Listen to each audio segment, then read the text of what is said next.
Morning, everybody. Welcome to the June 14th, 2022 meeting of the Calvert County Board of Commissioners. At this time, I would like to ask Pastor Harrell from the Asbury community if he would come forward and give us an invocation, please. Good morning. Morning. Let us be in prayer. Gracious God, as we gather today, the term freedom comes to mind in our minds as it burns in our hearts. We're thankful on this Flag Day for the banner that represents our country and signifies to us all the patriots who have gone before, who have defended the liberty of our great nation, and also the aspirations that it represents, not only for us, but around the world.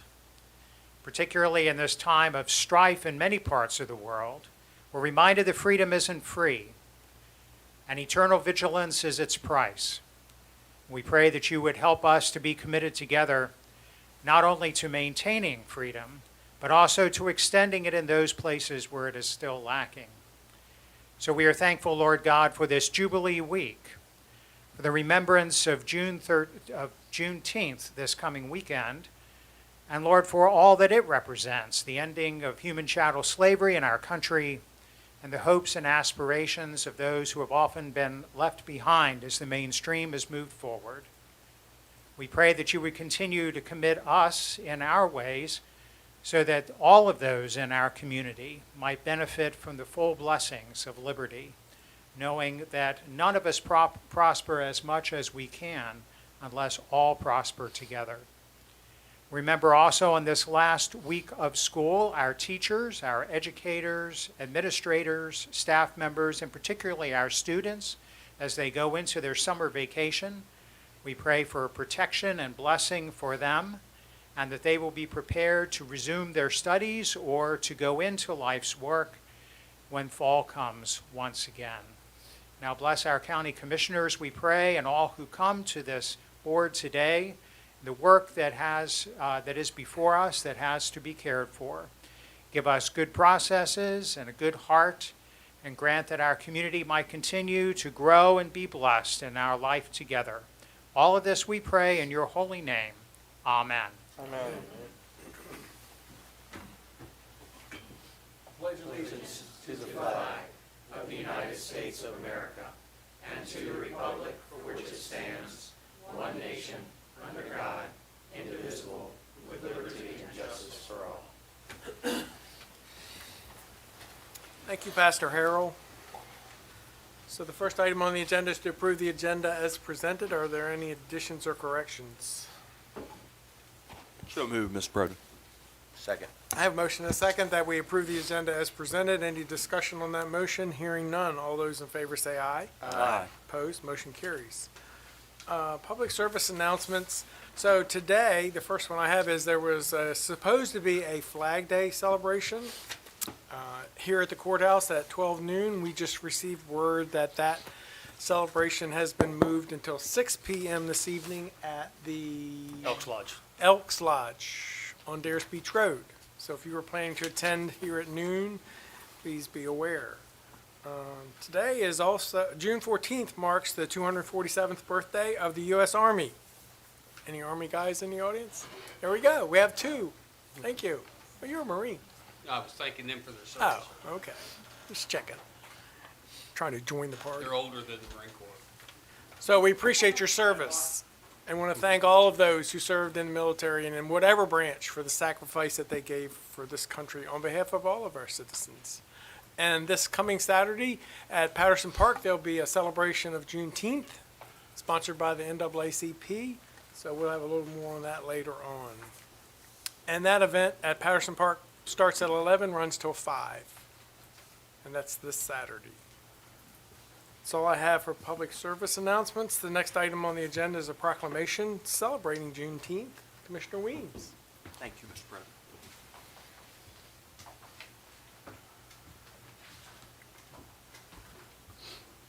See, I like it when they already know what they're supposed to do. Yeah. Absolutely. You act like you've been there before, Mike.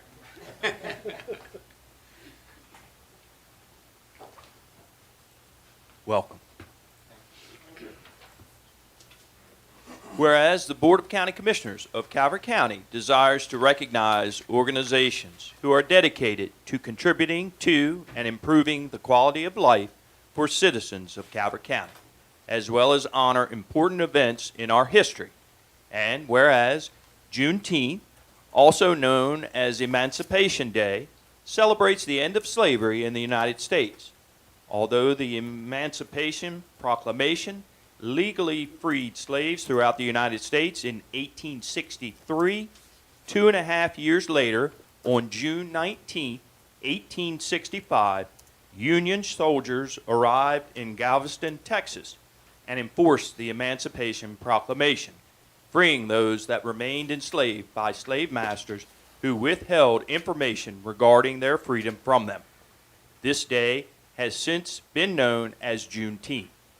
And whereas the Calvert County branch of the National Association for the Advancement of Colored People, NAACP, recognizes the importance of this historically significant day, which will be celebrated at the Calvert County NAACP Juneteenth Family Community Day celebration. This event is open to the public and features presentations, vendors, prizes, and cultural activities for all ages. During the celebration, the NAACP will also recognize the 75th anniversary of the American Legion Gray Ray Post 220, located on Sixes Road in Prince Frederick, Maryland. Now, therefore, be it proclaimed by the Board of County Commissioners of Calvert County that appreciation and gratitude is hereby expressed to the Calvert County branch of the NAACP, and we invite everyone to join in celebration at the Juneteenth Family Community Day on June 18, 2022, at Jefferson Patterson Park and Museum. Be it further proclaimed that we congratulate American Legion Gray Ray Post 220 as they celebrate their 75th anniversary, given under our hands and seal this 14th day of June, 2022. Thank you, Commissioners. I'm Michael Kent, President of the NAACP. With me is Vice President Malcolm Fund and member Sheila Montague Parker. There's just one little bit of trivia I wanted to add to this, because people know I love history, is that some of the Union troops that took the word to Galveston, Texas about freedom were from Calvert County. They were part of the colored troops that trained at Camp Stanton. They signed 3-year enlistments when they signed up in 1863 and 64, so they had to serve out that 3 years in Texas. Mhm. Thank you. Okay. Yeah, let's kind of scooch towards the middle, please. I got get close to that. Yeah. Hard and fun to go. Hard and fun. Saturday Night Live. Sounds like a law firm. That's true. Why can't it be fun and hard? Since I'm older and bigger. I'm not going to disagree. Here we go. 1, 2, 3. 1, 2, 3. Awesome. Got it. Emergency, emergency.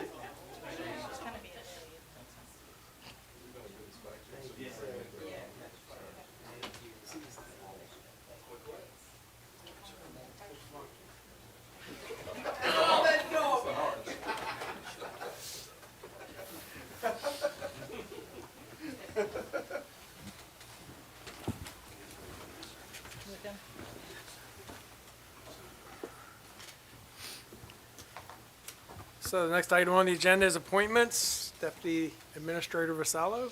Good morning, Commissioners. You have 3 rounds of appointments this morning. The first one is for the Calvert County Commission for Women, and staff is requesting that the board appoint Kelly Kubilian to the Calvert County Commission for Women. Following that appointment, you'll have 4 vacancies. So moved. Second. Have a motion and a second that we appoint Kelly Kubilian, to the Calvert County Commission for Women. Any discussion on that motion? Hearing none. All those in favor say aye. Aye. Motion carries. All right, your second appointment is for the Economic Development Authority, and staff is requesting that the board reappoint Dana Jones and Terry Wolfley to the Economic Development Authority with 1 vacancy remaining following that appointment. So moved. Second. Have a motion and a second that we reappoint Dana M. Jones and Terry Wolfley to the Economic Development Authority. Any discussion on that motion? I just want to say, Dana, I serve on that, and Dana and Terry are excellent members, and they never miss a meeting. Unfortunately, I do miss one once in a while, but they do a great job. So, any other discussion? Hearing none, all those in favor say aye. Aye. Motion carries. All right, your final appointment is for the Calvert County Wellness Committee, and staff is requesting that the board reappoint Virginia Bassett, Laura Kent, and Janice Meter to the Calvert County Wellness Committee. Following that, you'll have 2 vacancies. So moved. Second. Have a motion and a second that we reappoint Virginia Bassett, Laura J. Kent, and Janet S. Meter to the Calvert County Wellness Committee. Any discussion on that motion? Hearing none, all those in favor say aye. Aye. Opposed? Motion carries. Thank you. Next item on the agenda is old business, Department of Public Works.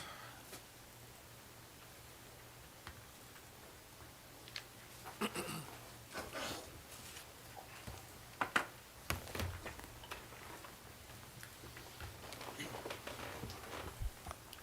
morning, Commissioners. Morning. Kerry Dahl, Director of Public Works. Am I right? James Ritter, the Deputy Director for Enterprise Funds. All right, gentlemen, this is a follow-up from the Special Tax District petition of Highlands Homeowners Association that was conducted last Tuesday. Background: the Highlands Homeowners Association Incorporated, HHOA, has petitioned the Board of County Commissioners to create a special tax district assessing a special tax upon all lots in the Highlands community. Both those in the town of Chesapeake Beach and the county are to collect $313,873. This requires a one-time levy of $1,342 per improved lot. The collections would be used on behalf of the homeowner association to fund the estimated cost of engineering residential connections for each improved lot to public sewer for the benefit of property owners within that subdivision. For discussion, the Department of Public Works, along with the Board of County Commissioners, held a public hearing to solicit public input regarding the request on June 7th, 2022. At the conclusion of the public hearing, a motion was approved to hold the record open until the close of business on June 13th, 2022, today, to allow more time for public comment from the Highlands homeowners. The motion stated that a decision would be made at the regular meeting of the Board of County Commissioners on 14 June 2022 after receiving further public comment. Fiscal impact: there is no fiscal impact for the county at this time. Conclusion/recommendation: if appropriate, based on the petition and the record, it is recommended that the Board of County Commissioners consider closing the record and approve the petition of the Highlands Homeowners Association.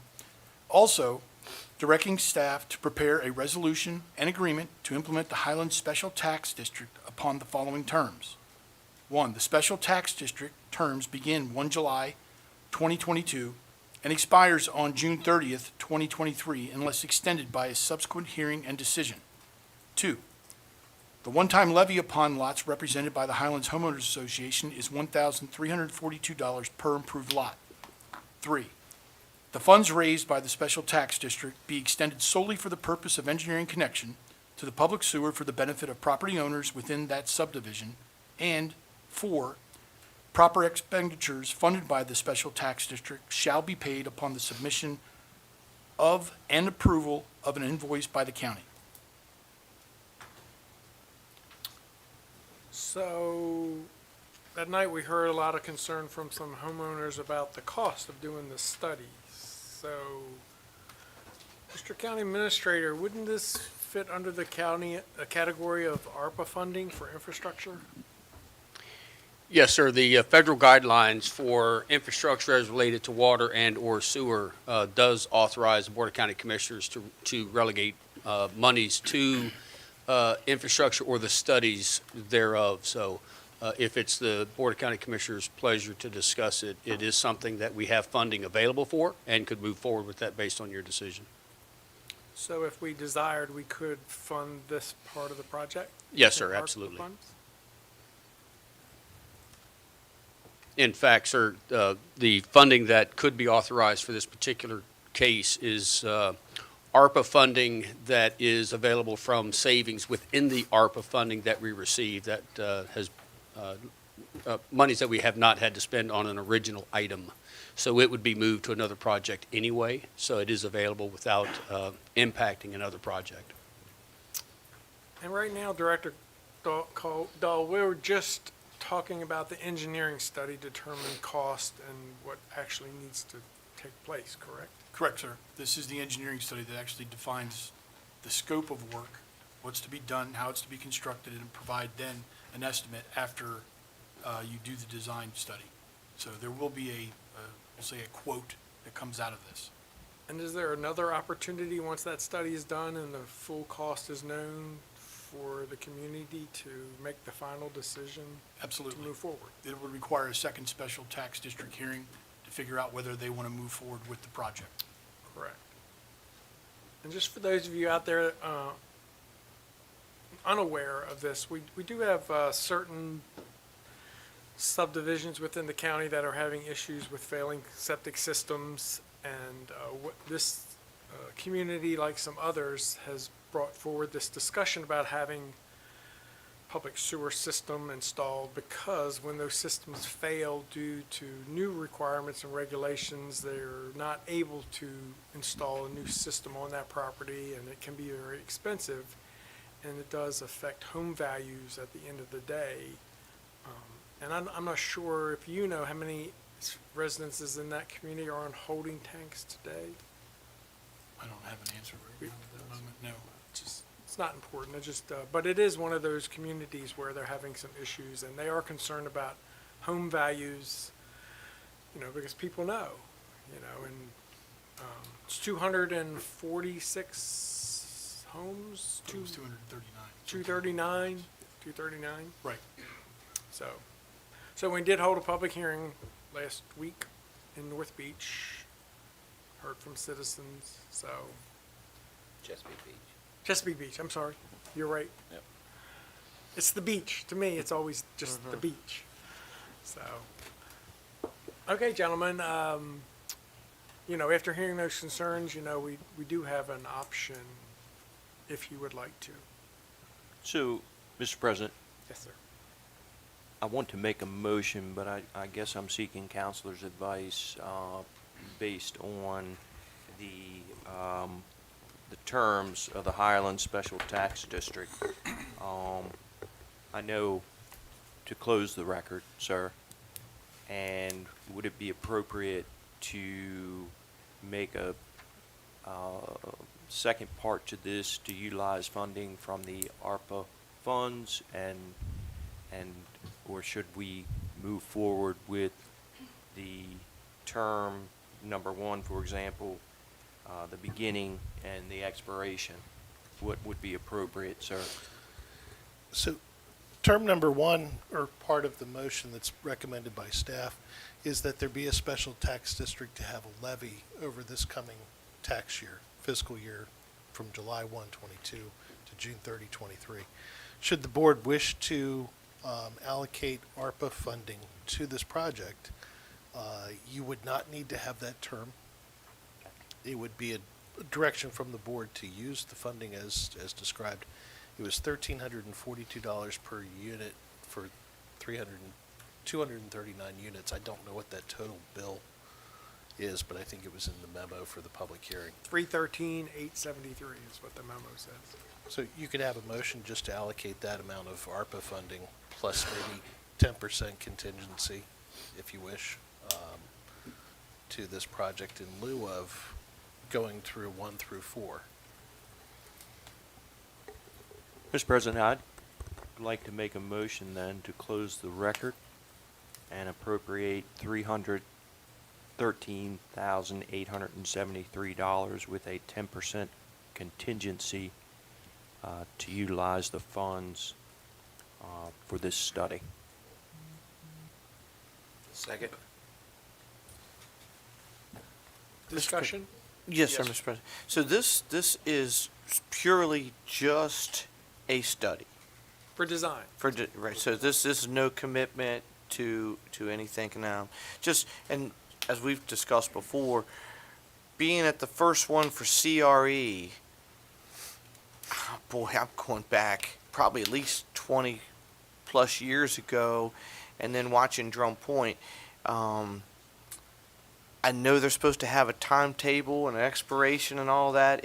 I remember being at the first one, CRE, they said it would be 5 years, and it's still going today. So when we get this information back, we need to really be careful if this is something that proceeds, and everybody really needs to understand what this ask is, because that's what it is. It's an ask, to do this. So I just want to make sure we are very meticulous, and explore all the different options of how participation and things of that nature. But I know we can't do anything until we at least see what shape things are in.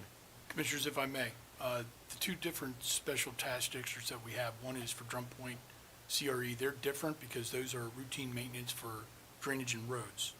And Okay. and I understand, I hear you, but when I was just a taxpayer and just and didn't know those things, I want to make sure we're so clear. So the difference between this one would be is this: the infrastructure, you design it, you find out with this amount of money that's allotted to us, you find out what the design is. Then the construction has a cost to it to place the infrastructure to each one of the residential lots.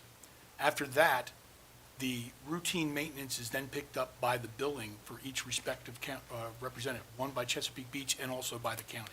So there is no reoccurring special task district with this. It's only going to happen this one and then the one for the construction. So you're going to have two hearings for this, and there will not be a reoccurring event for that special task Who district. owns the infrastructure though that's going to run from the house to the pipe?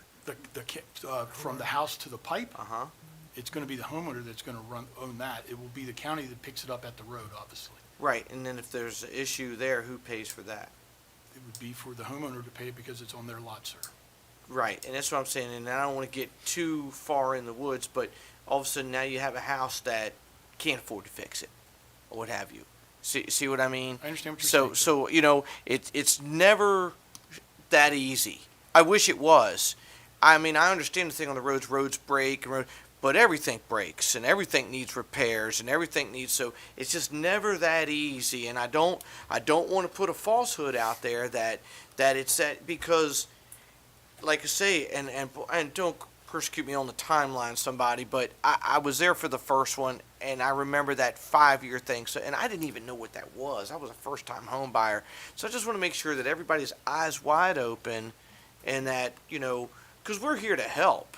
This is, so I just, Understood, I sir. know it sounds simple, it just never seems to be. My point is that it was essentially two different types of special tax districts that we were trying to True, get to, right? but I just want to make sure that once this study comes back, we just explore everything. Yes, sir. So what you have before you today is just funding the design component of the project. Mr. President, do Yes, we sir. need to, if we have the question out there of the special tax districts, it's my understanding that we're not going to proceed with that. Do we need to vote that down? Or are we putting So- the money in? So I understand we're putting the money in. the purpose of today was to set up the special tax district to pay for engineering. And if we're going to fund the engineering, there's no need to set up a tax district to pay for the design. Once the design is done and there's a complete cost for the project, then that would require another hearing for a special tax district, because unlike CRE and Drum Point, this is a one-time.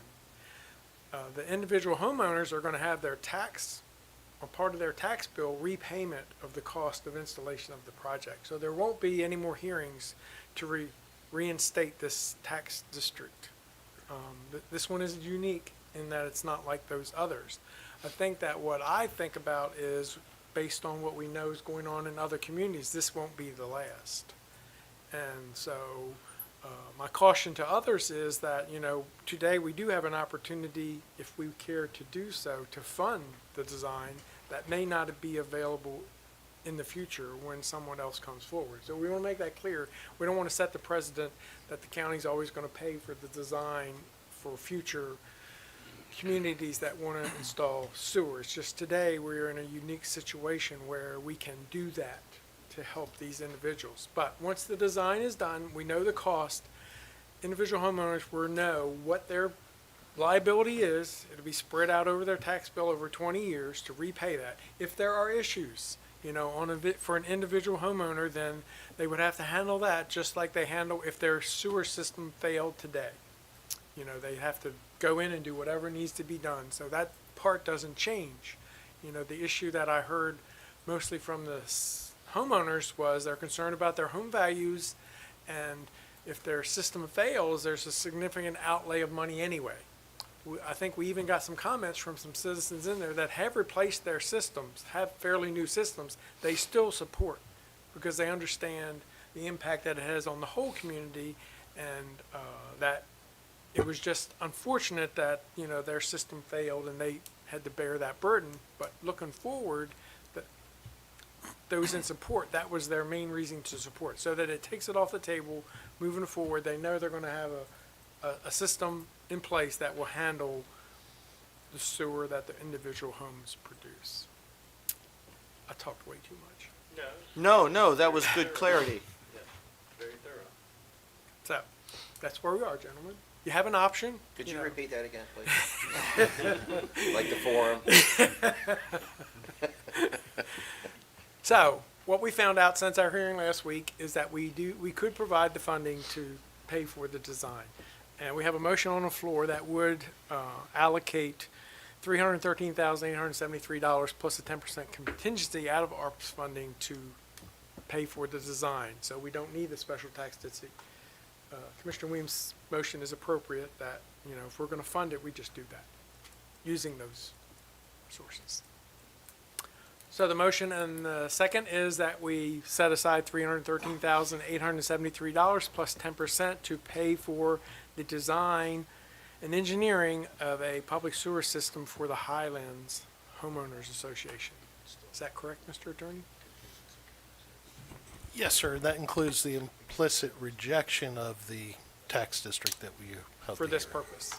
Yes. And I know I'm being pedantic, but we do not need to close the record then, sir? No, your motion did include to close the record, which is Okay. appropriate. But, okay. So I have a motion to close the record, set aside $313,873 plus 10% from ARP's funding to design the sewer project for the Highlands Homeowners Association. And did I get it all? Okay, thank you. Any other discussion on that? No, sir. Hearing none, all those in favor say aye. Aye. Opposed? Motion carries. Thank you, gentlemen. Thank you, sir. So,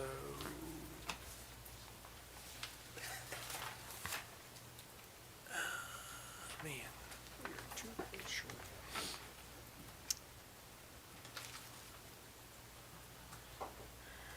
Hmm. 1 minute. You want to tell a story?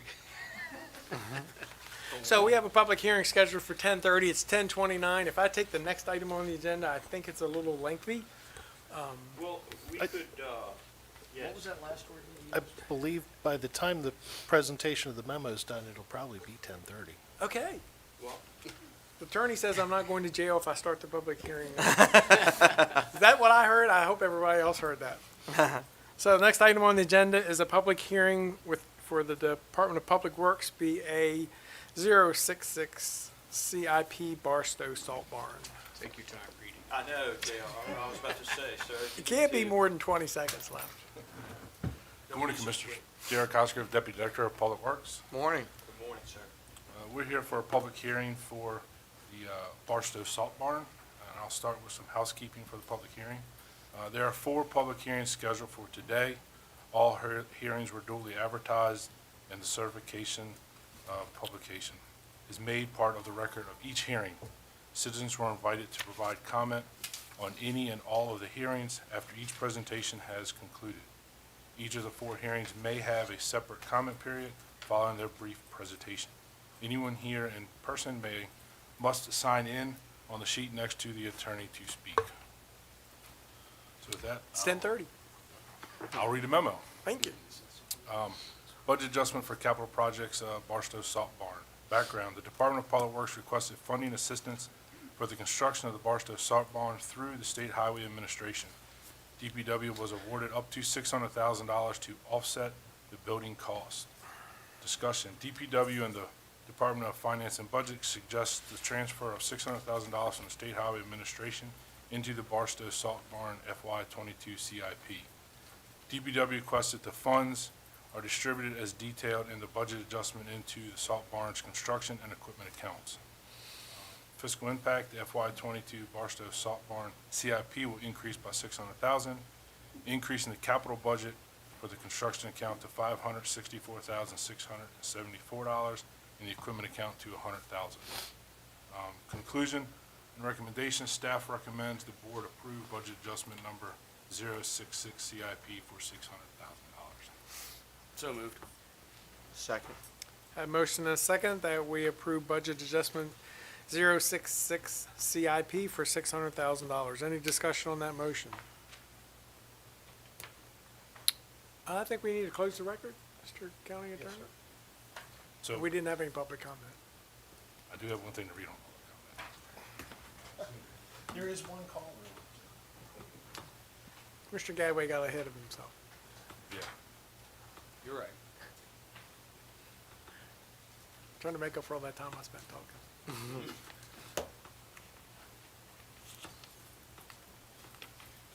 nobody that signed up to speak, but there is one caller. No, there's no caller on Zoom anymore. It's the wrong number.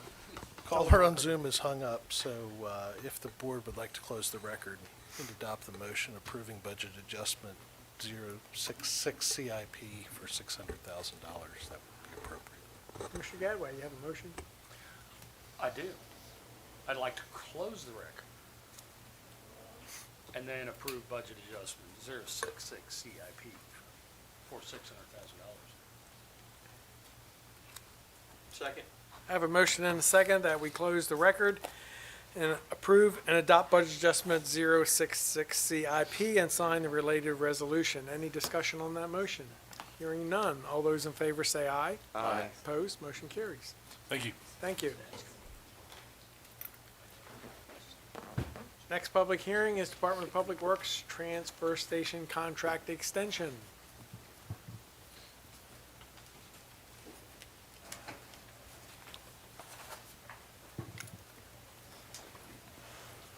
Morning. Morning. I'm Heather Maggard. I'm the Solid Waste Division Chief. I'm James Ritter, the Deputy Director for Enterprise Funds. And today we're here for a public hearing for the Waste Management Garnet Transfer Station Contract Extension. The background, on February 21st, 1997, Calvert County signed a 20-year contract with Garnet of Maryland, Inc. for the hauling and disposal of municipal solid waste from Appeal Transfer Station. The contract was extended for 5 years, expiring on February 22nd, 2022. Discussion. Garnet of Maryland Incorporated has presented Calvert County with a third amendment to the original contract, which allows for a 24-month extension. The third amendment imposes a $3.25 per ton transportation surcharge for all waste hauled by Garnet, increases the CPI adjustment for the outbound transfer rate to 100% of the CPIU change for the preceding calendar year, and requires a 12-month termination notice. Executing an extension of this contract would allow for continued operation of the existing transfer station. Fiscal impact. If approved, the fiscal impacts of proceeding with this contract extension include increased revenue in the amount of $329,722 to the landfill tipping fee account, and increased expenses in the amount of $100,101 to the compactor service agreement and $436,943 to the commercial service agreement. An additional $207,322 from fund balance is required to balance the revenue and expense accounts. These amendments to fiscal year 23 budget are reflected in budget adjustment 001. Not proceeding with the extension would result in complete loss of revenue from inbound tipping fees and the full cost burden of hauling and disposing county municipal solid waste. In conclusion, Public Works recommends that after taking public comment, the Board of County Commissioners close the record. Staff will return in 10 days to request BOCC approval of Budget Adjustment 001 and to request the BOCC sign the transfer station contract extension. There are new speakers that have signed up, and there is no one that is called in.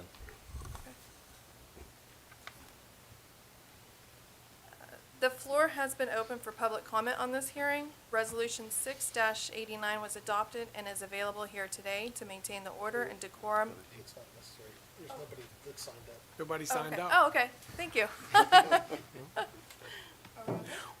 We were trying to extend earlier, we're not now. Okay, okay. Yeah, right. Yes. She just wanted to be like you and talk a lot. Yeah. You don't want to be like me. I goofed up the last one. I'm not going to do it again, so I'm going to let the great Mr. Weems deal with this paradox. We have a letter P. Yes. I'm feeling slightly phlegmatic, sir, but Wow, wow. nonetheless, I would like to make a motion to close the record. Second. Have motion second that we close the record. Any discussion on that motion? Hearing none. All those in favor say aye. Aye. Opposed? Motion carries. Thank you. Thank you. Commissioner Gadway, his middle name is Webster, so be careful on that road. Next item on the agenda is a public hearing for the Department of Human Resources, amendments to work rules of Chapter 86 personnel for Calvert County. Good morning. Morning. Good morning, Commissioners. Melanie Woodson, Human Resources Director. Dina Davis, Human Resources Deputy Director. I will read the memo. Amendments to Work Rules of Chapter 86, Personnel, Calvert County Code. Background. A public hearing is being held to amend the work rules of Chapter 86, Personnel, Calvert County Code, pertaining to incidents arising from the driving or operation of a vehicle, vessel, or heavy equipment by employees, appointees, and persons subject to the work rules at Section 86-5-102X, and reporting to work under the influence of alcohol, intoxicant, or illegally use drugs or possess, sell, transfer, or purchase same on county premises or work sites while on duty as prohibited at Section 86-5-102AA. Discussion. The Board of County Commissioners have expressed a desire to revise the county's post-vehicle accident procedure summarized in Work Rule at 86-5-102X. Additionally, we are recommending removal of the statement "except under a doctor's direction" at Section 86-5-102AA. Proposed amendments are as follows. Section 86-5-102, Rules. Rule X. Employees who are involved in an incident while driving a vehicle or vessel owned, acquired by, or acquired with funds from the county, a personal vehicle while conducting county business, or operating heavy equipment that results in personal injury, damage to a vehicle, or any other property, shall inform their supervisor immediately, and all employees and operators of vehicles or equipment who did or could have contributed to the incident shall submit to drug and alcohol testing to refute the presumption of being under the influence of drugs, alcohol, or both. Refusal to submit to drug and alcohol testing shall result in disciplinary action up to and including termination of employment, and may include restitution and reimbursement of all costs, charges, and expenses arising from the incident. Rule AA, employees shall not report to work under the influence of alcohol, intoxicants, or illegally used drugs, or possess, sell, transfer, or purchase same on county premises or work sites while on duty. Employees who are off duty are subject to any departmental order, oath, or code of conduct which may address or prohibit these activities. Fiscal impact. The increase in the number of drug and alcohol tests will impact departmental budgets. Conclusion recommendation. After receiving any public comment, the record should be closed. Staff will bring the ordinance back to the board for action after the required 10-day waiting period. The floor has been open for public comment.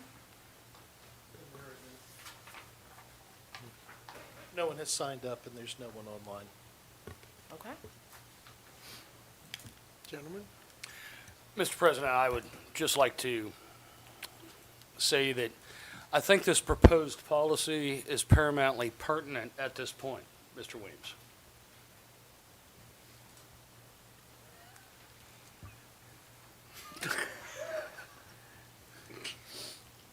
Okay. Are we going to pass anything?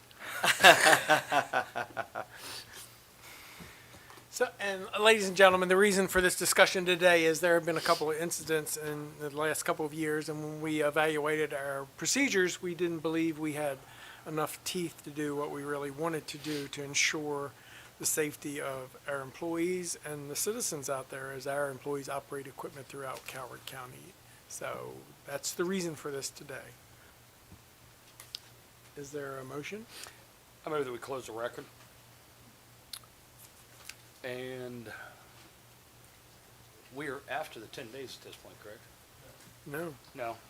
Okay. Second, So- close the record. Have a motion and a second that we close the record. Any discussion on that motion? Hearing none. All those in favor say aye. Aye. Opposed? Motion carries. So we'll see you in 10 days? Thank you. Thank Something you. like that. Thank you. Thank you. Next item on the agenda is new business, Department of Parks and Recreation FY23 Program Open Space Annual Program. Oh, I'm sorry, this one. John. You were on the next page. Sorry. Office of the County Attorney, Budget Adjustment BA 002. Sorry, since we're having public hearings today. Yes. John Norris, County Attorney. Good morning, Commissioners. I'll read the brief memo. Background. The taxpayers of Calvert County fund the purchase of vehicles, vessels, and equipment for use by Calvert County employees and employees of other agencies providing public service. A public hearing was just concluded on a proposal to amend provisions pertaining to incidents arising from driving or operation of vehicle, vessel, or heavy equipment by county employees, appointees, and persons that are subject to the work rules of Chapter 86 of the County Code. The proposal that is subject of this hearing proposes to require other agencies that receive county taxpayer funds for vehicles, vessels, or equipment to adopt conforming standards and policies by December 31, 2022. Fiscal impact. Potential savings is incalculable at this time. Conclusion. Staff recommends that the board accept public comment on this proposal and leave the record open for the same period as the proposal to amend Chapter 86. Staff will return on June 28th for a decision or further direction.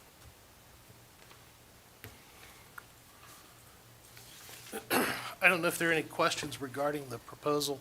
It does outline the same requirements as Ms. Davis just outlined for Chapter 86, except it puts it in the context of whatever your existing policies are today, you will incorporate these standards into those policies to receive taxpayer funding for vehicles for FY23. So if there are no questions, I know there is one person that has signed up. Mr. Cormier, if you please come to the microphone and identify yourself and whether speaking as an individual or the designated representative of a group. Good morning, Commissioners. My name is Joseph Cormier, Owings, Maryland. I'll be speaking on behalf of myself today. I would hope that this policy passes, and then, you know, for any group that's underneath you, Parks and Rec, Sheriff's Office, Public Schools, whoever, adds into this policy that it's not just county-owned vehicles, it's any vehicle that they're driving personally, off the clock, afterwards. You shouldn't be driving drunk, 100%. There's no excuse for it, and we need a policy that has teeth and prevents that from happening in the future. We've had tragedies in this county, across the state, and if this is one more thing that we can add to the toolbox to prevent another death, then that's what we need. I'm all for it.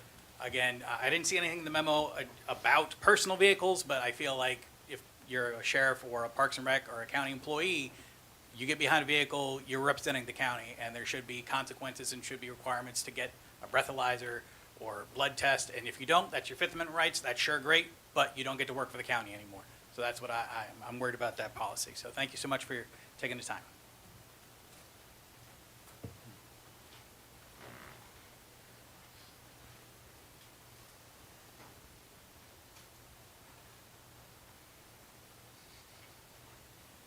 Mr. Cormier was the only person that had signed up to speak.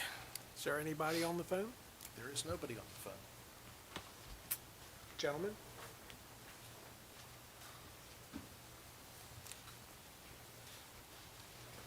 I move that we close the record, sir.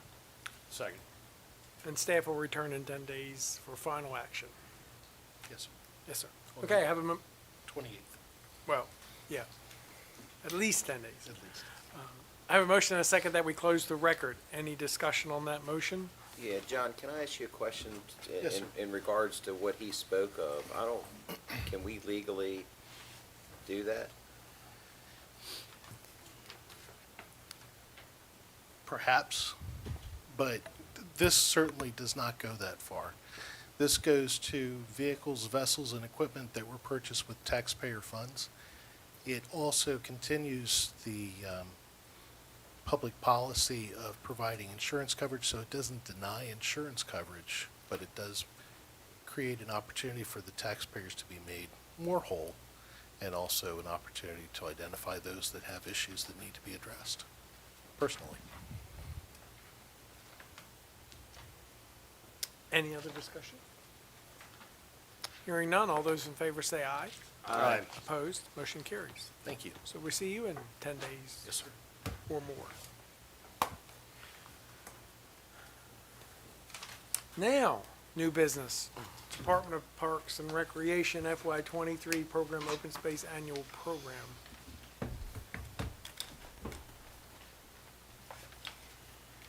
Good morning, Commissioners. Morning. Shannon Nazal, Director of Parks and Recreation. I'll go ahead and read the memo. So this is for the Program Open Space Annual Program Plan for fiscal year 2023. Calvert County is required to submit a Program Open Space Annual Program to the Maryland Department of Natural Resources and the Maryland Department of Planning each year before July 1st in order to remain eligible for POS funds. Title V, Section 5-905 of the Natural Resources Article of the Maryland Annotated Code. Municipalities may submit their programs through their county. Calvert County submits municipal projects on behalf of the towns of Chesapeake Beach and North Beach. The annual program includes proposed acquisition and development projects. A project is not eligible for program open space funding unless it is listed in the annual program. There are more projects listed in the annual program than are ever likely to be funded given available resources. Listing a project does not constitute a commitment on the part of the Board of County Commissioners or the municipalities, and the list can be amended at any time. Discussion. There are two documents attached for review. The Calvert County FY 2023 Program Open Space Annual Program in draft form, and the FY 2023 Program Open Space Annual Program Project Descriptions in draft form. Projects that will be requested funding in FY 23 include A24, Land Preservation Parks and Recreation Plan Development, $25,000, D-4, Cove Point Park, $150,000, D-7, Harriet E. Brown Community Center, $400,000, D-3, Dunkirk District Park, $416,906, D-11, Chesapeake Hills Golf Course, $400,000, and D-15, Kings Landing Park, $41,250. The Planning Commission reviewed the FY 2023 Program Open Space Annual Program at its meeting on May 18th, 2022, to ensure the proposed projects are consistent with the Calvert County Comprehensive Plan adopted in 2019, and to provide its recommendation to the Board of County Commissioners. The Planning Commission unanimously approved the FY 2023 Program Open Space Annual Program projects as consistent with the Calvert County Comprehensive Plan, and recommended that the Board of County Commissioners approve the FY 23 Program Open Space Annual Program. Fiscal Impact is to be determined. Projects are funded via the county's capital improvement program and the municipality's budgets, program open space grants from the state, and/or grants from the federal government. Conclusion and recommendation. Staff recommends the board approve the FY 2023 Program Open Space Annual Program and project descriptions and authorize submittal to the Maryland Department of Natural Resources and the Maryland Department of Planning. Any questions? So as you said, there's more demand than there is resources. So- This is very much correct. Yeah. But we do the best we can. We do. Any other questions, discussion, actions? Mr. President, I make a motion to approve and adopt the FY 2023 Program Open Space Annual Program and Project Descriptions and authorize its submittal to the Maryland Department of Natural Resources and the Maryland Department of Planning. Second. Have a motion and a second. Any discussion on that motion? Hearing none. All those in favor say aye. Aye. Opposed? Motion passes. Thank you, Commissioners. Thank you. Thank you. Next item. It's okay.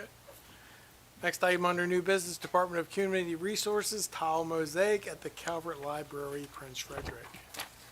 Director Moreland. You can handle it. No doubt. Good morning. Morning. Coming to, Jennifer Moreland, Director of Community Resources, coming to talk about the tile mosaic at Calvert Library, Prince Frederick.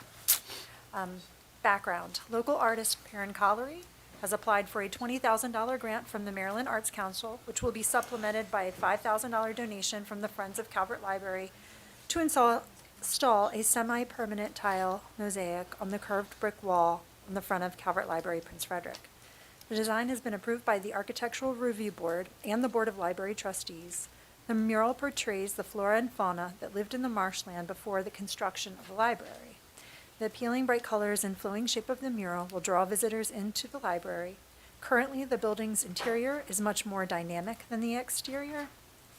The tile mosaic is durable, low maintenance, and easy to clean. It will be installed by the artist with minimal assistance from the Department of Public Works, Division of Buildings and Grounds as a permanent addition to the building, but it could be removed if necessary. Upon installation of the artwork, the Calvert Library Prince Frederick branch will assume custodianship of the artwork with responsibility for all care and maintenance. Discussion. Since the Calvert Library Prince Frederick building is county-owned, the Executive Director and the Board of Library Trustees are seeking Commissioner approval of the mosaic mural on the exterior of the building. Fiscal impact none. Conclusion recommendation. Staff requests approval for this public art proposal to enliven the entrance to the Calvert Library Prince Frederick branch. And I believe in your packet, there were pictures that depicted the scene of the flora and fauna. And if you know that, that brick curvature, it does seem like there's something missing there. So it'll be really beautiful to see that on the outside. Perrin does excellent work, too. Yes, yes. Yeah, There's those no are deer. definitely- There's no deer in there anywhere. That's true. And they were in the farmland, huh? For sure. There's no deer ticks either, though. All pollinators. Yeah, all pollinators. All good things, though. Fish. So one of my employees has a summer tanager outside of her window right now because of all the pollinators she's planted. They're beautiful birds, and we don't see them very often in Calvert County, so anyway. Good to see those beautiful birds and butterflies on the mural. It'll be very nice. Yes. Because you're right, it's just a big blank wall right now. So Yeah. it's great. Doesn't cost us any money. It's even Yeah. better. Yeah, it is. The Arts Council, that was my first job, actually, in Calvert County, and those grants are wonderful, and I really wish that we could see more nonprofits take advantage of them. Yes, sir. Mr. President, I'd like to make a motion to approve the mosaic mural on the exterior of the wall in front of the building at the library. Second. I have a motion and a second. Any discussion on that motion? Hearing none. All those in favor say aye. Aye. Opposed, motion carries. Great, thank you Perrin so has much. work to do. Yes. Yeah, I'm up next. Next is Just do a Department of dance. Community Resources FY 2022 on behalf of bonds program. Okay, so background. This is for the fiscal year 2022 on behalf of bonds. Background, the Internal Revenue Code limits the amount of private activity bonds that may be issued in each state. Annually, the Department of Commerce issues its private activity bond initial allocation, wherein it allocates the Maryland state ceiling among counties. Any allocation not used by September 30th automatically reverts to the Secretary's reserve on October 1st, unless it is transferred to another issuer or is used to issue private activity bonds. Calvert County's FY22 housing bond allocation is $3,552,780, with a non-housing bond allocation of $1,522,620. The county has received the annual invitation to participate in the On Behalf of Local Governments Housing Program, OBO. Under this program, the Department of Housing and Community Development pools participants' housing bond allocations to fund housing programs or issue mortgage credit certificates on behalf of the local government with county-based caps removed. The following is a breakdown of allocation versus actual usage over past fiscal years. And you'll see in most recent fiscal year 22, there were 53 loans with $17,599,839 worth of loans. Additionally, Section 13-804A of the Financial Institutions Article of the Annotated Code of Maryland requires each county submit a report, approved in writing by its bond counsel, to the Secretary of the Department of Commerce with information regarding the amount and types of bonds issued pursuant to its total allocation. To participate in the OBO program, a local government must transfer its allocation to DHC in writing on or before June 30th, 2022. To accomplish this, the Board of County Commissioners, BOCC President, must sign Attachment 1 and the attached letter to the Maryland Department of Commerce. Fiscal impact, none. Conclusion recommendation, I recommend that the Board of County Commissioners authorize the Board President to sign Attachment 1 and the letter to the Maryland Department of Commerce. Any questions? Move to approve. Second. I have a motion and a second authorizing the Board President to sign Attachment 1 and the letter to the Maryland Department of Commerce on behalf of the Board. Any discussion on that motion? Hearing none. All those in favor say aye. Aye. Opposed? Motion carries. Thank you, Director Moore. Thank you.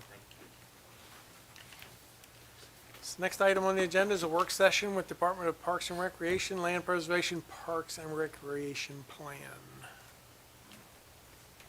Morning. Good morning. Morning. Morning. Good morning, how are you? How are you? Good. Good morning.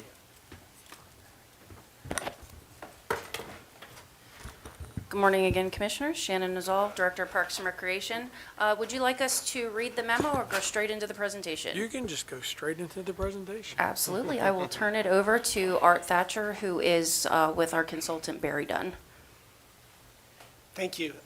Good morning, Commissioners. I appreciate the opportunity to come and present this to you. So we started this process back in August.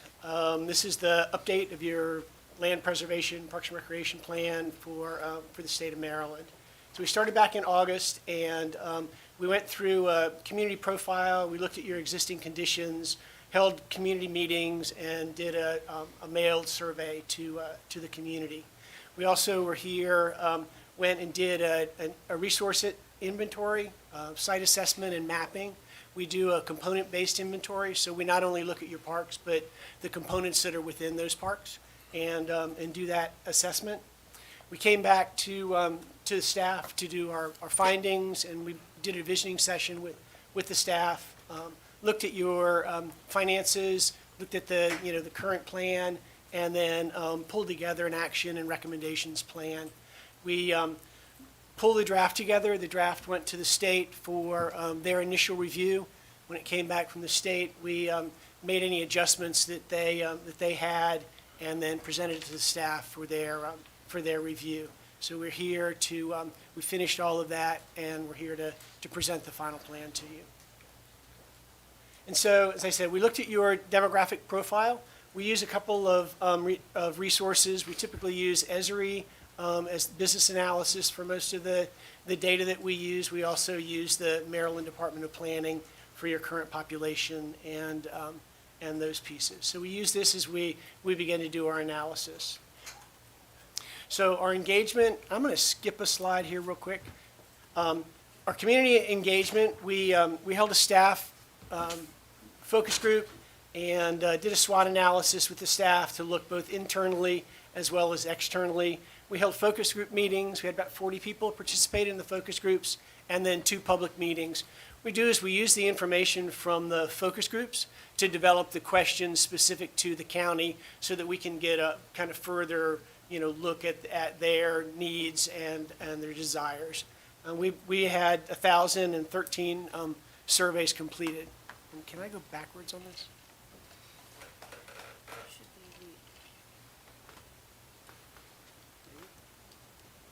There we go.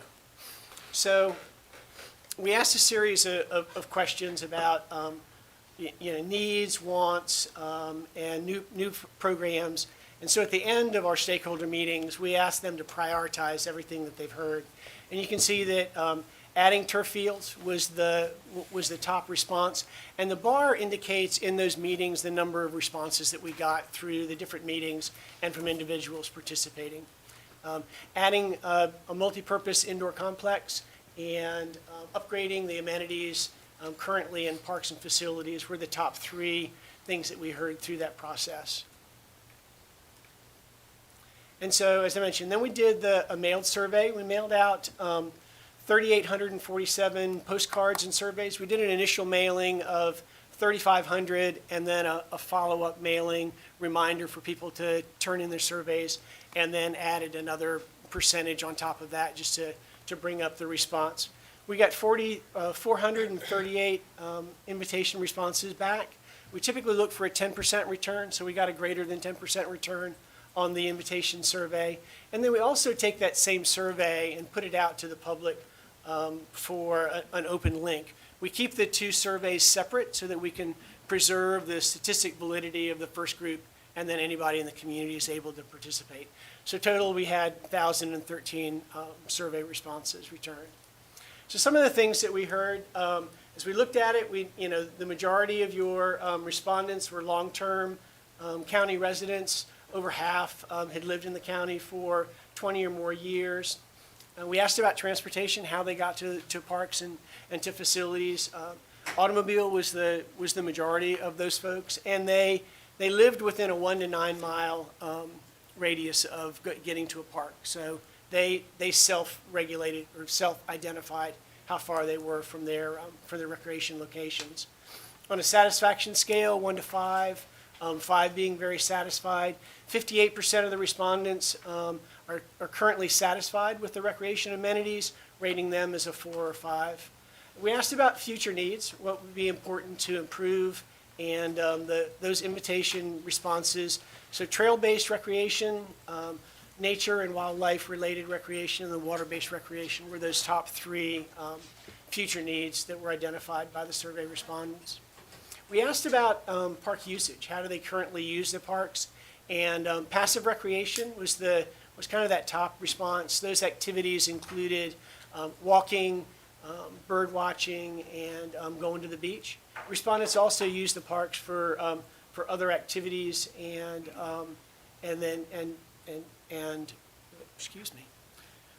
for other activities engaged in the recreation. So we asked about communication and how satisfied they were and how they communicated with the community.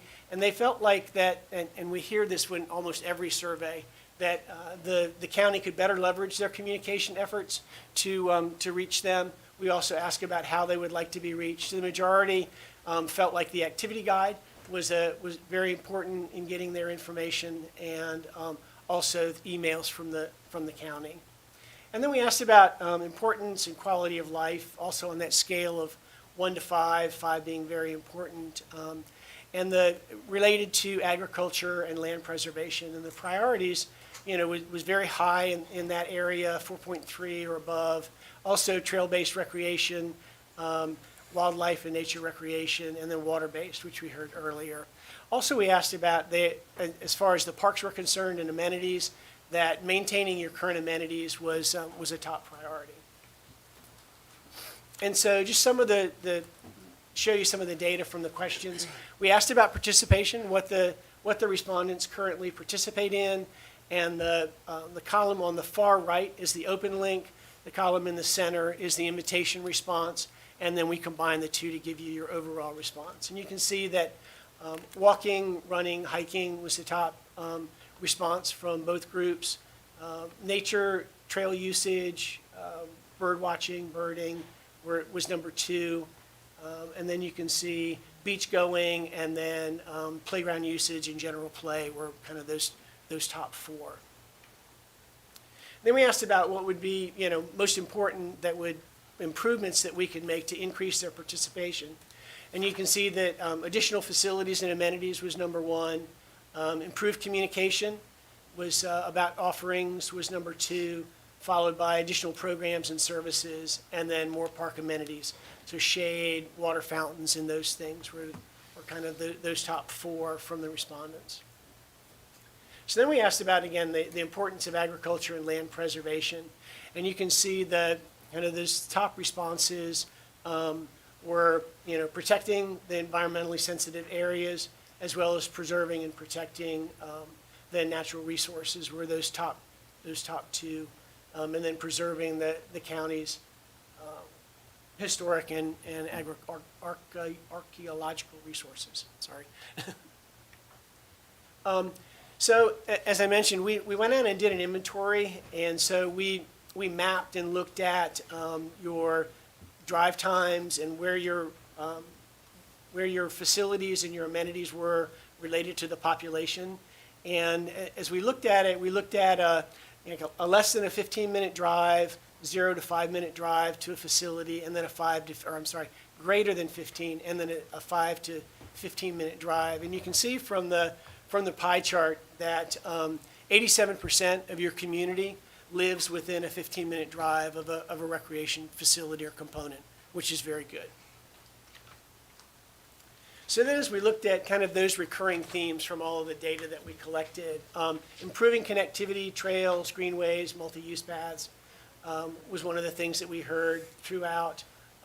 Renovating and improving your existing facilities, addressing your aging infrastructure, balancing the rural character of the county with the development of facilities and amenities, improving communication and outreach, increasing your natural open space and your green spaces, addressing the need for facilities in underserved areas in the county, increasing access to the water and water-based recreation, adding artificial turf fields, looking at a new recreation center, and then completing your park development projects that you currently have in the CIP.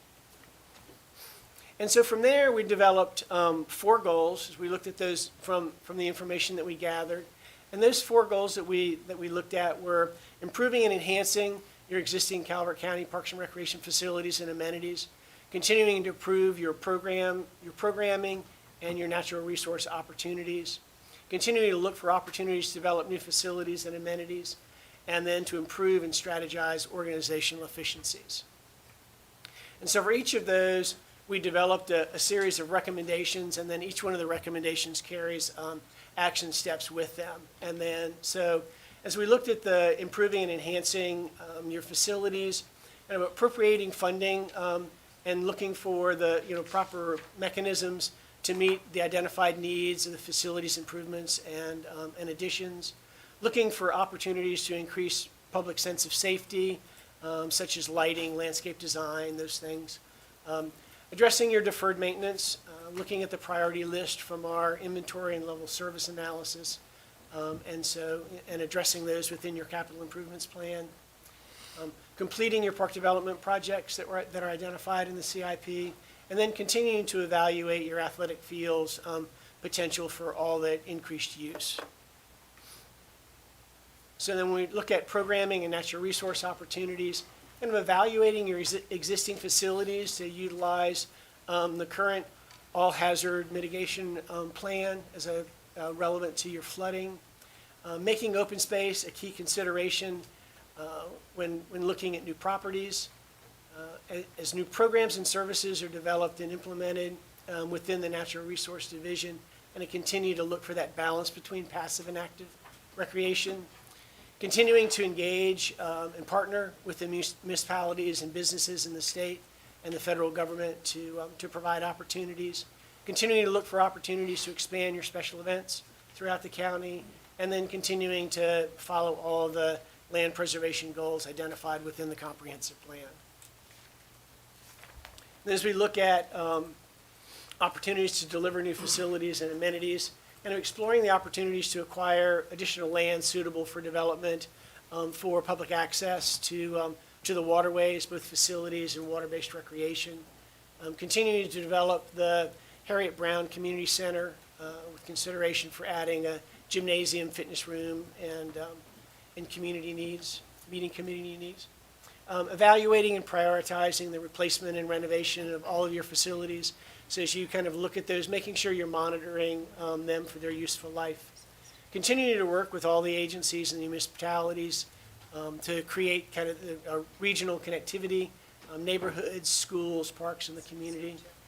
And then consider the development of a countywide bike and pedestrian master plan associated kind of with the steering committee and to guide the development of the connectivity and sustainability of your trail network. And the final goal is to improve and strategize around your organizational efficiency. And so, taking measures to gauge the county's success in their communication and expand and diversify those communication avenues. Research and implement strategies to improve the accessories to your parks and recreation facilities. Maintaining your accreditation through CAPRA and the National Recreation and Parks Association. Working to ensure staffing levels and pay rates are appropriate as you continue to increase your programs and your amenities. Continuing to engage the community in your current and future parks, recreation, open space planning efforts. Continuing to promote and create awareness of programs and activities through your website and also through social media. And then continuing to engage the young individuals' aspects of planning and implementation so that you're meeting their needs and the demographic needs of the community. And there's a fourth, but it's kind of fallen off. I apologize. And so those were the results of our study and our time here. As I said, it's gone to the state and been reviewed by the state, and just come back, and now we're here to answer any questions that you may have. So I have a question. I saw what I appeared to be a conflict, and maybe I'm just not looking at this right, but under the survey, 58% of the participants said they used our parks for passive recreation, bird watching. And then when you listed all the different uses and ranked them by priority, it was mostly passive recreationalist. But when you ranked what's most needed or wanted, turf fields were number one. So in my simple mind, that didn't correlate. Well, let me help you. Okay. So what we did is, as I mentioned, we used the focus groups and the stakeholder invitation, those responses to build this survey. Because typically what happens is those individuals that participate in the focus groups and the stakeholder meetings are participants, or they have something specific in mind. That number one turf field was from the focus groups and the stakeholder meetings, so 40 individuals. And so when we take that to the general county, you see that it moves from a top priority in that one data point to not as high a priority to the entire county. And so that's why we don't use a single data point to make our recommendations. We use multiple data points and try and get as much information as possible. So, our our inventory and our look at your facilities, so how they're being used, what condition the turf is in, and your scheduling, those things, we keep that in mind, as well as what we hear from the smaller focus group and then the larger survey to make our recommendations. So this response that's on the screen now, that's from the larger group and not a targeted group. This is from the survey. That makes sense. Yes. Thank you. No, you're welcome. Yeah, this is from the 1,013 versus the smaller 40 group of 40. Thank you. And also with the group of 40, those were individuals that were highly interested. Focused. They were very focused in their focus groups. So when it comes down to the survey, with doing the statistically valid portion of the survey, that reaches a random sampling of all county residents rather than just people that might be interested in a certain specific interest. So that's why in some of the areas that you can see the open link might be a lot higher on one thing than the invite, because the invite went to those random citizens that they may or may not participate in Parks and Recreation programs. The folks that participated with the open link, it's assumed that they do participate in programs because they went out of their way to participate in the survey. Could it also be considered that the open link, I know you said earlier that you don't join the two data together and you keep them separate until the end. The invite, I took it, correct me if I'm wrong, that the invite is that cross-section, anonymous, we'll call it whatever, just the randomness, but would it be feasible or possible to understand that on the open link, if there was a interest group that wanted to promote a particular thing, they could push that link out to all their people and say, hey, can you guys, everybody respond to this, and that's why we see numbers are changed? Absolutely. Yes. And in most cases, and you can see the majority of the responses here are similar. They're within about 5%, between the invitation and the open link.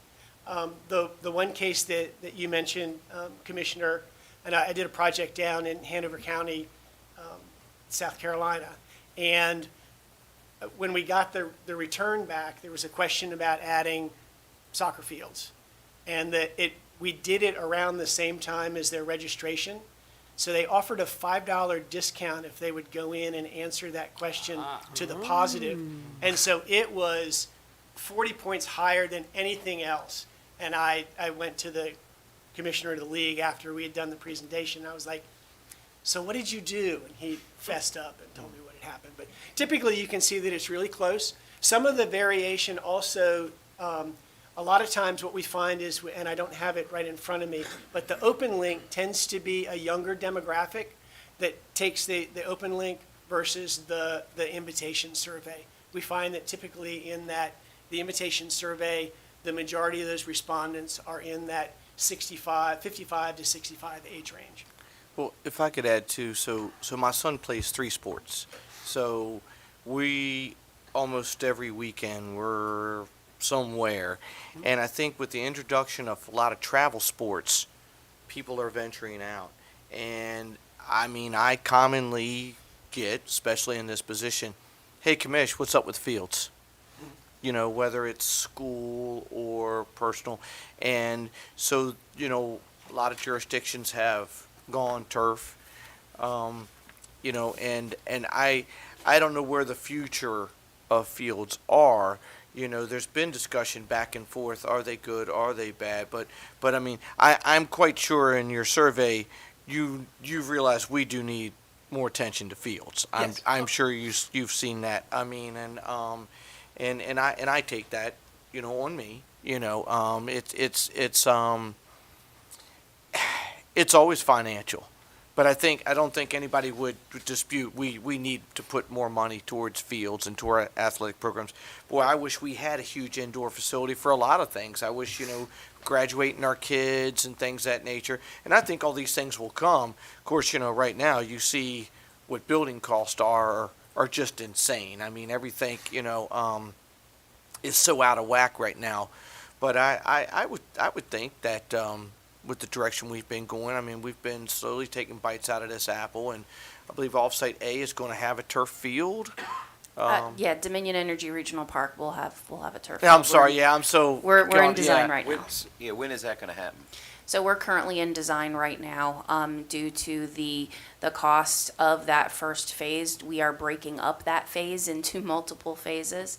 And we are having another meeting with our consultant later this month to go over their progress on the design of that. So I don't have any exact dates yet of when that will be in place, because of course, once you go through design, then you have to go through the bid process or go with on-calls and that sort of thing to determine a timeline of construction. So, but we are in about 50% design for that right now. And Shannon, I'm not trying to put you on the spot. If you don't know, it's okay. But we've looked at turf fields every year. We've had these discussions always going on, and I want to say, correct me if I'm wrong, we looked at one and it was around $1 million. Just recently came back, it went to like 2.2. Am I saying that right? Yes, probably about 5 or 6 years ago, the cost was maybe about $1 million for putting in a turf field, and that doesn't include the lighting, usually doesn't include the bleachers or what you're putting around that particular area. The last time we looked at that, it was a little over $2 million, potentially, as a rough estimate, not going fully into design, but depending on what lines you're having sewn into the field, how much additional space that you need to be turf. That's not just the field, but sidelines and that sort of thing. It was about $2 million, and again, that didn't include bleachers, lights, or anything like that. And I'm a huge supporter of making the fields as best as they can be, and whatever that the best direction is to go. I think you probably need a mixture. I'm sure with what you do traveling around, you see the perfect scenario is some turf, some grass. For the different sports and different needs. So, and it's just with everything.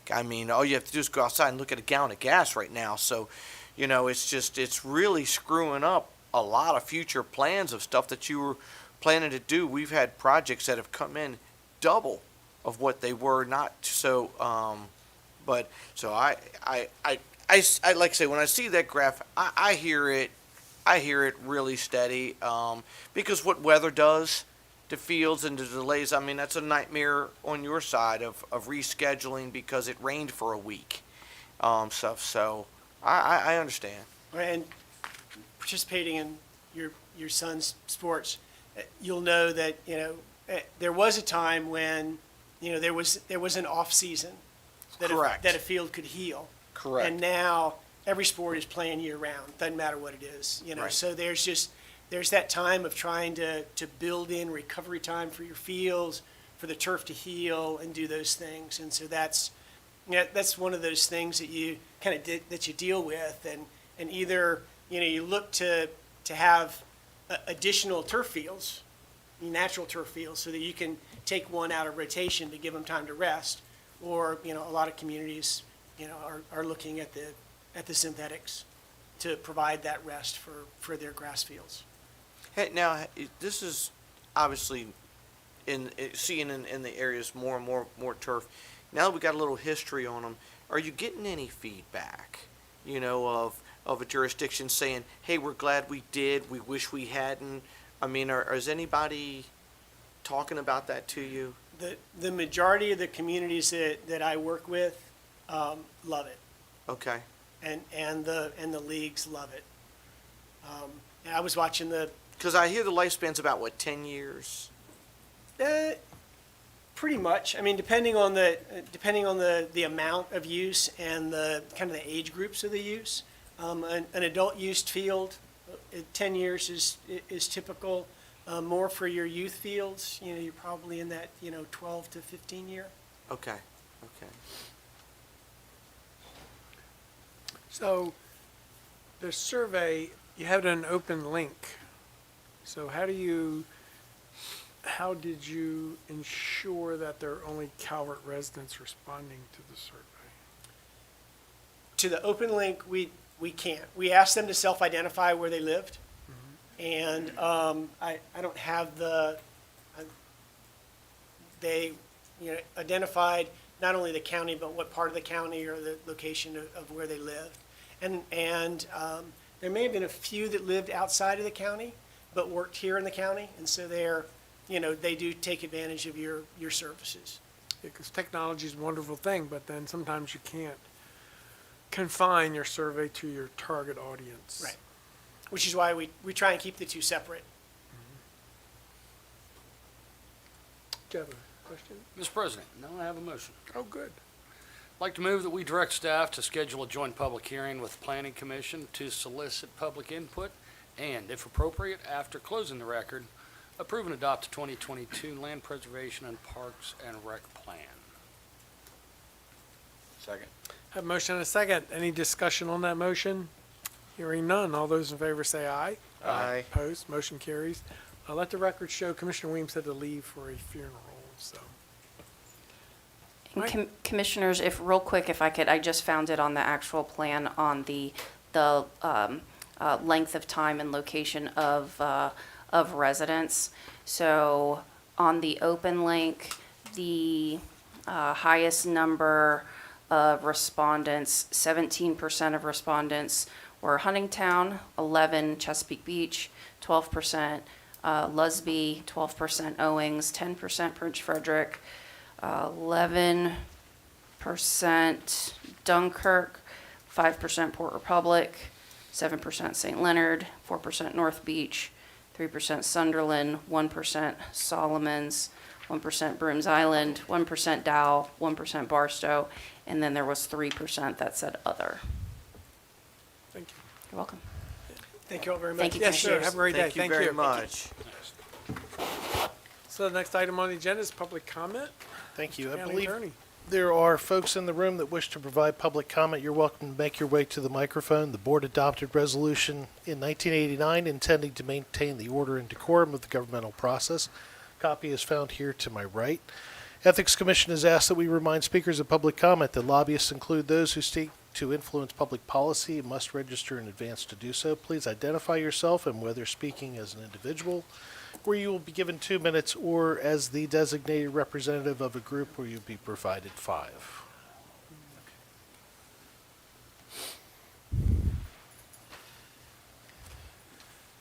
Morning, Commissioners. My name Morning. is Joseph Cormier, and I'll be speaking on behalf of Calvert County Special Education Citizens Advisory Committee. We got a lot to go through today, and it's always 1,000 things. I want to start off by thanking you for your leadership and your participation with CCAC throughout this past year. We appreciate all that you do for special education, not just in the schools, but in the community, through Parks and Rec and all the services. Before I get too far into this, I'll be remiss if I don't recognize Dr. Curry and Dr. Christina Harris, who are leaving us this year. Dr. Curry is retiring. Director Harris is moving on to principal of Calvert Elementary School, so we wish them well on their endeavors.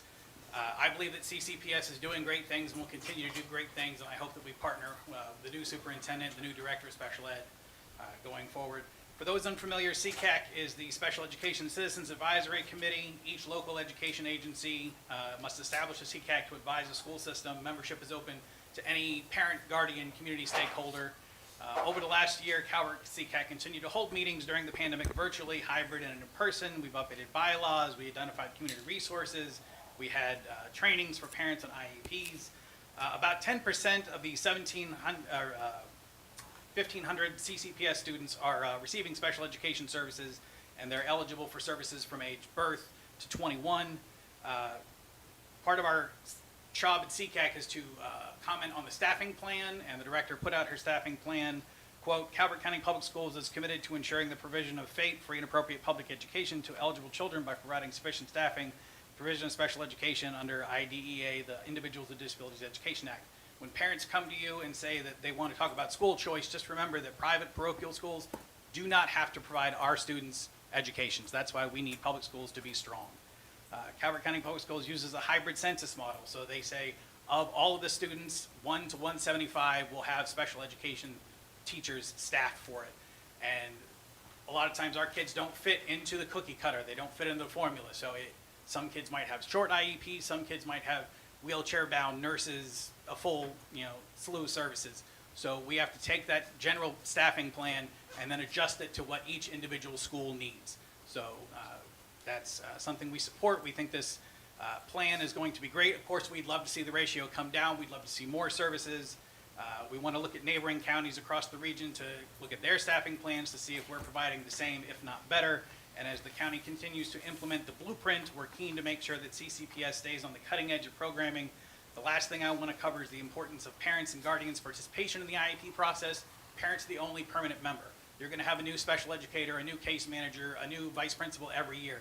The parent guardian is the only permanent member. So we need them to know the things they need to know, because if you don't know, you don't know.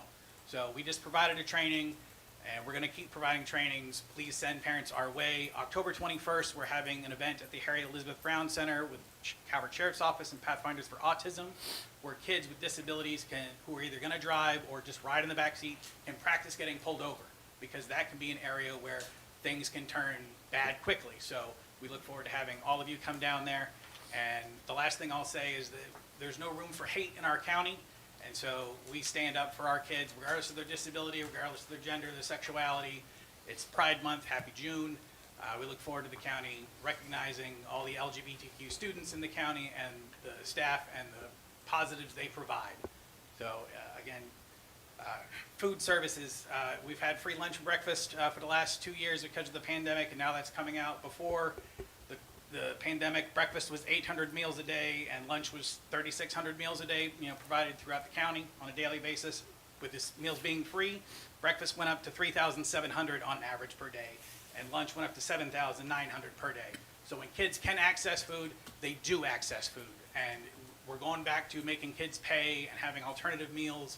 I need the county to step up and tell the Board of Education that they can have a policy that every kid gets a meal. We can pay for it. We can make it happen. And during the summer, we need meals for kids. And right now, MSDE's got a website saying, come find these meal sites. There's only one in Calvert County at Calvert High School.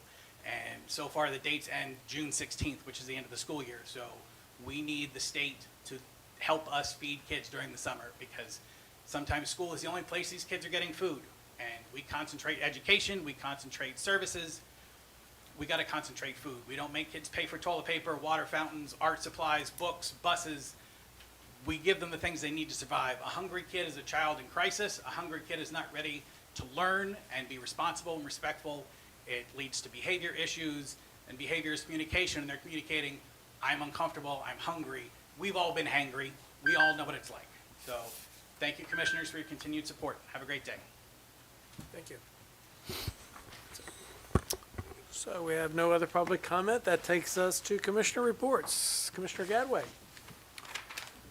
Typically, at this point, I go over the things that I've done in the past week, but today that's unimportant. Last Wednesday, the United States Marine Corps lost 5 brave young men between the ages of 19 and 33. One of those men, Captain Nicholas Losapio, Losapio. I do not know him. However, Pastor Rick from Emmanuel Church has come in here quite a few times and said prayer for us and asked for patience and everything for us. I would like to let people know that his daughter was engaged to that captain, and they were supposed to be married in August.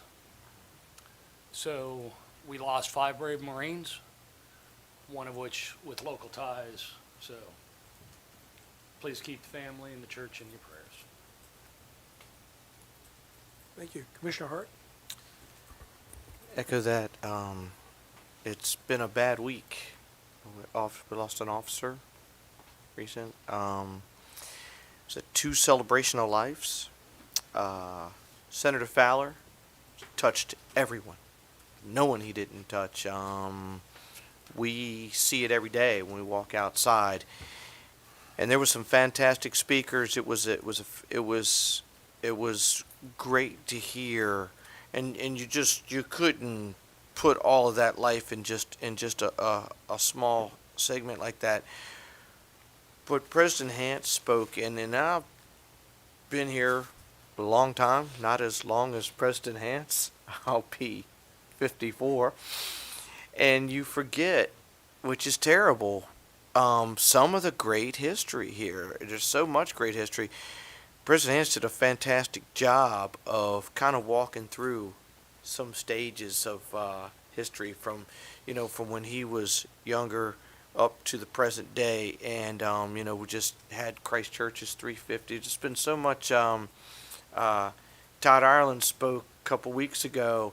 Just, it's been really the past few weeks. And I really hope that people really cherish that we're here because of that history.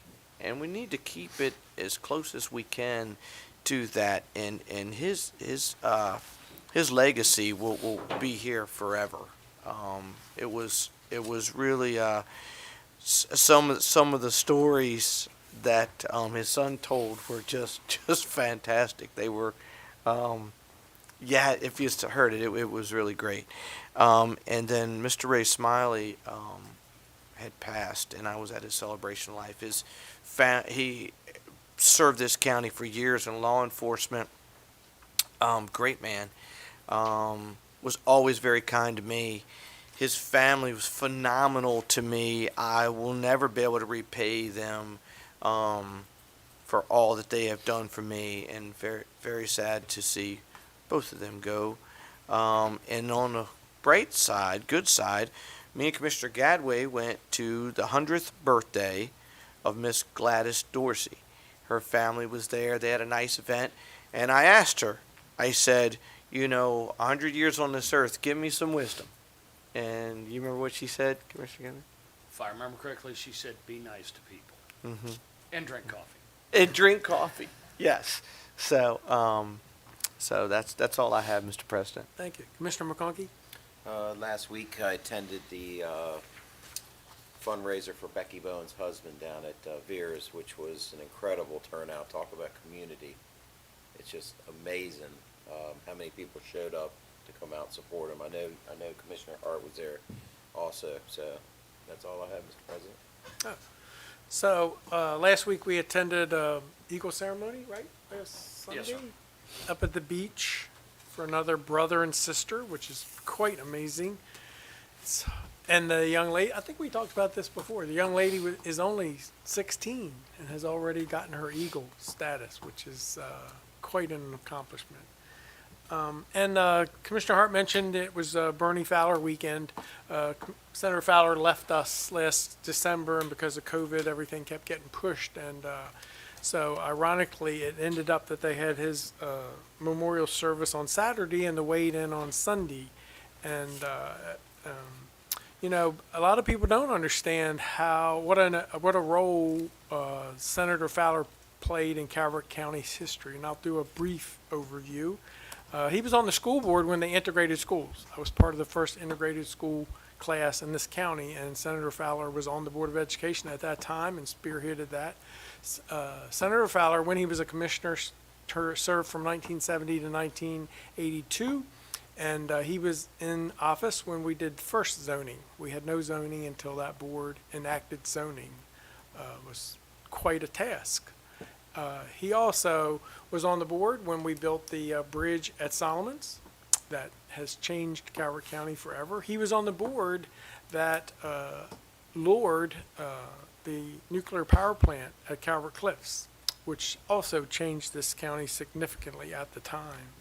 So in his tenure of 12 years, there were several significant actions that changed this county forever, momentous actions. So it was a great celebration of life ceremony that day. His grandson led a band who sang. It was crazy good. Need to keep Senator Fowler, his history alive because of a great contribution that he made to this county. And on Sunday at the weighed-in, there was about 60 people there, I guess. That was the 43rd, I believe, weighed-in. A very non-scientific event. But, Senator Fowler, when he was in the Senate, took on the mission of protecting the Patuxent River and the Chesapeake Bay, and he never lost his faith. On Sunday, I spoke at the weighed-in, and I said, he was our compass. Senator Fowler always pointed north. when it came to protecting the Patuxent River and the Chesapeake Bay. He never wavered, no matter what the obstacle was or the opposition. He was always on task. And I talked about Sunday what I grew up and the things that I saw on this river that are gone. I was reminded that day by Senator Fowler's son, Bernie Jr., who did an excellent job both days speaking that with God we can do anything. And I believe that. I'm not sure God's going to work fast enough for me to see the Patuxent River what it was when I grew up, but at least I lived to see it. And I just hope that my grandchildren get to fish and swim in that river just like I did. So we've got work to do, and in honor of Senator Fowler, we need to continue that work to make sure that we save that river. Not to say that there hasn't been progress made. I don't want to sound like doom and gloom. We have made progress. There is actual grass in the river down at Solomon's. So that's a sign of progress. So we just got to keep at it. I was going to say, see it in the creek, St. Leonard Creek, there's a lot of grass this year, which, Right. and what was the story? Remember, you say he was kicking grass? Kicking crabs. Kicking crabs. Yeah. So, when I grew up in all the creeks and rivers, it was full of grass and seaweed. We would pull it up because if you tried to swim, it was wrap around your legs. It was terrible. And I can still see, as I said, Saturday and Sunday, my grandfather pushing a skiff around the shoreline, poking through all that grass and seaweed, poking out soft crabs. Those days are gone. I mean, that grass, So until we get that grass back, that's a visual indicator of, improvement to the river. So we just got to keep working. It's very important. The last thing is today, as I mentioned earlier, we were supposed to have a Flag Day ceremony here at the courthouse lawn at 12 o'clock, which is why we had an abbreviated schedule. That got pushed till 6 o'clock tonight at the Calvert Elks. This Saturday at Jefferson Patterson Park from 11 to 5 is the Juneteenth celebration hosted by the NAACP of Calvert County, so we invite all to attend. Other than that, I don't have a motion maker with me today, so I got his back. gotta step up. Mr. President, I'd like to make a motion to recess to executive session pursuant to 3-305B1I to discuss the appointment of appointees over whom it has jurisdiction. Second. Have a motion and a second that we adjourn to executive session. Any discussion on that motion? Hearing none, all those in favor say aye. Aye. Opposed, motion carries. Everyone have a great day.